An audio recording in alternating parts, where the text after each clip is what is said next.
இந்த டாஸ்மாக் மாதிரியே பல டிபார்ட்மெண்ட்லேயும் மறுபடியும் சொல்கிறேன், கட்சி நிதின்ற பேரில் அடித்த கொள்ளைய ஒன்று ஒன்றா கவர்மெண்ட்டோட கஜானாக்குள்ளேயே கொண்டு சேர்த்துக்கிட்டே இருக்கிறாங்க.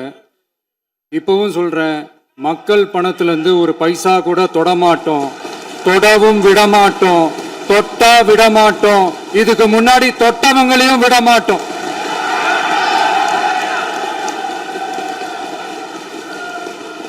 ஒவ்வொரு ஊழலா வெளியில வரும் போலே, ஒவ்வொரு வேஷமா கலைஞ்சிரும் போலே, இங்க இருக்கிற நிறைய பேரு நடுங்கி போய் இதுல நம்ம மேல அவதூறு வேற. இப்ப புதுசா ஒரு வெப்பன் ஒண்ணு கொண்டு வந்திருக்காங்க. அது என்ன தெரியுமா? அவங்க தயவால தான் நம்ம ஆட்சி நடக்குதான். மக்கள் தயவால இந்த ஆட்சி நடந்துகிட்டு இருக்கு. மனசாட்சி உள்ள சக்திகளோட ஆதரவால இந்த ஆட்சி நடந்துகிட்டு இருக்கு. அனுப்பி வச்சோம், நாங்க தான் அனுப்பி வச்சோம் அப்படின்றாங்களே. அனுப்பி வச்சவங்களுக்கு மினிஸ்ட்ரியில இடம் கொடுத்தா ஏன் கதறீங்க? ஏன் இவ்வளவு கோபம்? ஏன் இவ்வளவு கதறல்ஸ்? இதுல இன்னொரு முக்கியமான விஷயம், மார்க்சிஸ்ட் கம்யூனிஸ்ட் கட்சி நமக்கு ஆதரவு கொடுத்தது சுயேட்சையா எடுத்த முடிவுன்னு சொல்றாங்க.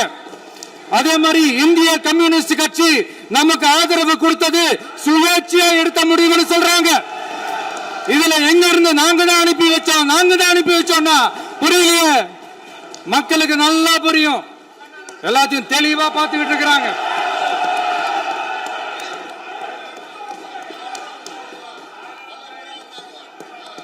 முதலமைச்சர் கண்டினியூ பண்ணலாம். மாண்பு முதலமைச்சர்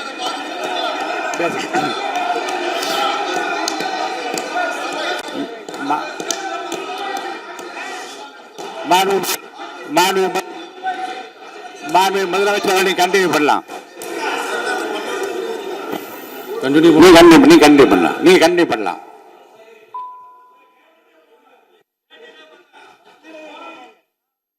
இந்த சமூக நீதி அரசு, சமூக நீதி அரசுன்னு சொல்றவங்களை பார்த்து கேட்கிறேன், நம்ம பட்டியலின சகோதரர்களுக்கு எத்தனை அமைச்சர் பதவி கொடுத்தீங்கன்னு கொஞ்சம் சொல்ல முடியுமா? ஆனா நம்மளுடைய அரசுல 8 அமைச்சர் பதவிகள் யாருக்கு? நம்ம பட்டியலின சகோதரர்களுக்கு. எல்லாம் நம்ம அண்ணன், நம்ம தம்பி, நம்ம தங்கச்சிங்க. அண்ணல் அம்பேத்கர் அவர்களுடைய கிட்டத்தட்ட 100 ஆண்டு கால கனவு இப்ப நிறைவேறி இருக்கு. நான் ஏன் கொஞ்சம் சவுண்டா பேசுறேன் அப்படின்னா, அவங்களுக்கு கேட்கணுன்றதுக்காக தப்பா எடுத்துக்காது. அதே மாதிரி பெண்களோட பாதுகாவலர் நாங்க தான் அப்படின்னு சொல்லிக்கிறவங்களை கேட்கிறேன், எத்தனை பெண்களுக்கு அமைச்சர் பதவியில இடம் கொடுத்தீங்க கொஞ்சம் சொல்ல முடியுமா? எங்க அரசுல 4 சகோதரிகளுக்கு அமைச்சர் பதவி கொடுத்திருக்கிறோம்.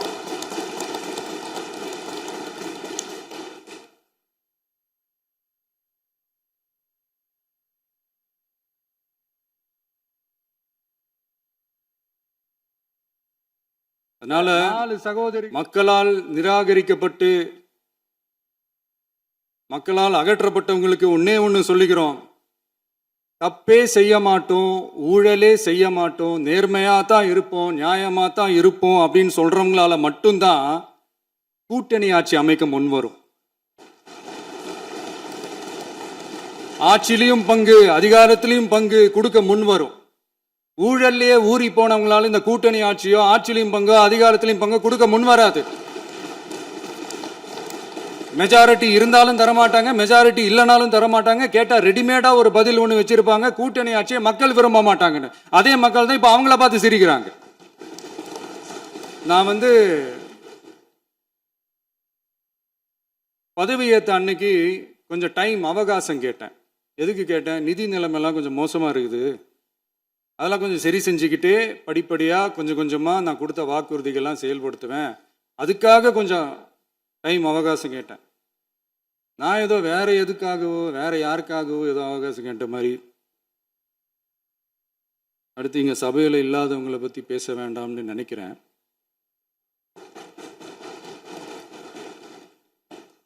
இங்க நம்மளை பத்தி அவதூறு பரப்புறதோட மட்டும் இல்லாம இப்ப நம்ம மக்கள் மேலேயும் அவதூறு பரப்ப ஆரம்பிச்சிட்டாங்க. மக்கள் நமக்கு ஓட்டு போட்டது தப்பான், குடும்பம் குடும்பமா நமக்கு ஆதரிச்சது தப்பான்.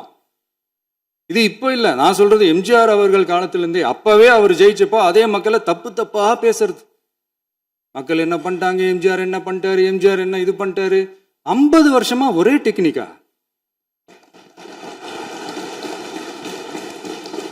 டெக்னாலஜி எல்லாம் மாறி வேற எங்கேயோ போயிட்டு இருக்கு பஸ். இதுல கொஞ்சம் டெக்னிக்காச்சும் கொஞ்சம் மாத்தினா கொஞ்சம் நல்லா இருக்கும். அதனால மக்களுக்கு யூஸ்ஃபுல்லா இருக்கிற மாதிரி இந்த ஆக்கப்பூர்வமான கருத்துக்களோ ஆக்கப்பூர்வமான யோசனைகளோ இருந்தா சொல்லுங்க, அதை நாங்கள் டெஃபரெண்டா எடுத்துக்கிறோம். ஆனால் அதை விட்டுட்டு இந்த நக்கல் நையாண்டி சம்பந்தம் இல்லாத பேச்சு இதெல்லாம் பேசிட்டு அப்புறம் முதல்வர் பதில் சொல்லல, முதல்வருக்கு பதில் சொல்ல தெரியல அப்படின்னா அப்புறம் என்ன சோஃபா மாடல் ஆட்சியா? அது என்னன்னு புரியறதுக்கு எனக்கு ரொம்ப நாள் ஆச்சு. இந்த sofa set, table chair, teapoy, furniture பிஸ்னஸ்லாம் வேற எங்கேயா வெளியில போய் பண்ண சொல்லுங்க. அப்படி அந்த பிஸ்னஸ் தான் பண்ணணும்னா நிறைய பிஸ்னஸ் பண்ற மாதிரி வெளியில போய் பண்ண சொல்லுங்க, இங்க சட்டசபைக்குள்ள வேணாம். அதனால ஆக்கப்பூர்வமான கருத்துக்கள் இருந்தா சொல்லுங்க, டெஃபினட்டா அது சரியா இருந்தா நாங்க ஏத்துக்கிறோம். எனக்கு ஒரு குட்டி கதை ஒன்று ஞாபகம் வருது, சொல்லாமா? ஒரு ஊர்ல ஒரு பெரியவர் வெயில் ரொம்ப ஜாஸ்தியா இருக்குன்னு சொல்லிட்டு கண்ணுக்கு மேல கை வச்சுக்கிட்டு இப்படி சுத்தி முத்தி தேடிக்கிட்டு இருந்தாராம். அப்ப கூட இருந்த ஒரு சின்ன பையன் என்ன தேடுறீங்க அப்படின்னு கேட்டானா. அதுக்கு அந்த பெரியவர் சொன்னாரா, அது ஒண்ணு இல்ல தம்பி, உங்க அப்பா எங்கதான் இருப்பாருன்னு சொன்னாங்க, அதான் தேடிக்கிட்டு இருக்கேன். எங்க உங்க அப்பாவையா காணோம்?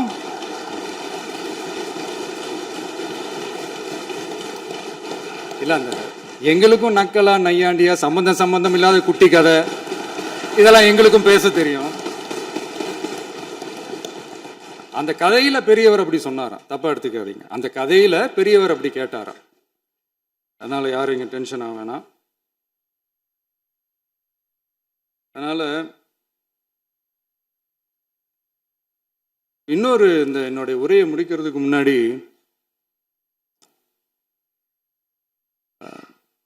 போயிட்டாங்க, பேசலாமா? உங்க கருத்துக்களை நீங்க முழுமையாக மன நிறைவோடு பேசலாம். டிவியில் பார்ப்போம். சரி, அதான் 5 நிமிஷம் பேசுனதுக்கே கொளத்தூரி இந்த ஆட்டம் அடிச்சு பேசுனா அப்புறம் என்ன பண்றது? கடைசியா நான் இந்த உரையை முடிக்கிறதுக்கு முன்னாடி ஒரு முக்கியமான ஒரு விஷயம் பத்தி சொல்லணும். ஆளுநர் உரை அன்னைக்கு இந்த தமிழ் தாய் வாழ்த்துக்கு அப்புறம் தேசிய கீதம் பாடினது தப்பு, தேசிய கீதம் 2 முறை பாடினது தப்பு, அப்படி ஒரு நிகழ்வு இதுக்கு முன்னாடி இந்த சட்டசபையில நடந்ததே கிடையாது, அந்த மரபே மாத்திட்டீங்க, இப்படி ஒரு பெரிய ஒரு போர் மாதிரி எதிர்கட்சியை சார்ந்தவங்கலாம் சொன்னாங்க இல்லையா? அந்த மாநில உரிமை போராளிகளை, அந்த மரபு காக்கிற உரிமை போராளிகளை ஒரே ஒரு கேள்விதான் கேட்கணும். 2021 ஆகஸ்ட் 2 ஞாபகம் இருக்கா? Centenary celebration of Tamil Nadu legislature. அந்த ஃபங்க்ஷன்ல நம்ம முன்னாள் முதலமைச்சர் கருணாநிதி அவர்களோட கலைஞர் அவர்களுடைய கலைஞர் அவர்களுடைய புகைப்படத்தை மாண்புமிகு குடியரசுத் தலைவர் திறந்து வைக்கிற ஒரு ஃபங்க்ஷன். அந்த ஃபங்க்ஷன்ல national anthem followed by Tamil Thai Vazhthu அப்படின்னு அறிவிச்சது ஞாபகம் இருக்கா? அதாவது தேசிய கீதத்துக்கு அப்புறமா 2வது முறையா, நோட் திஸ் பாயிண்ட் மாண்புமிகு பேரவைத் தலைவர் அவர்களே, ப்ளீஸ் நோட் திஸ் பாயிண்ட். தேசிய கீதத்துக்கு அப்புறம் 2வது முறையாக தமிழ் தாய் வாழ்த்து பாடப்படும் அப்படின்னு சொன்னது ஞாபகம் இருக்கா? அதுவும் முத்தமிழ் அறிஞர் அப்படின்னு சொல்ற நம்ம கலைஞர் அவர்களுடைய அந்த புகைப்படம் வெளியிட்டு விழாவில் அவர் இருந்த இதே சபையில தமிழை 2வது இடத்துக்கு தள்ளினது யாருன்னு ஞாபகம் இருக்கா?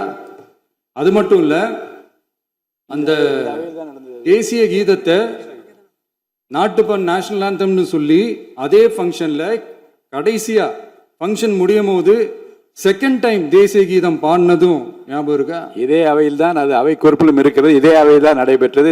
இந்த தக்க நேரத்தில் இந்த ஆதாரங்களை அளித்த மாண்பு முதல் அவர்களுக்கு நன்றியை தெரிவித்துக் கொள்கிறேன். டவுட் இருந்தா இந்த புக்கை பார்த்து தெரிஞ்சுக்கலாம். அதனால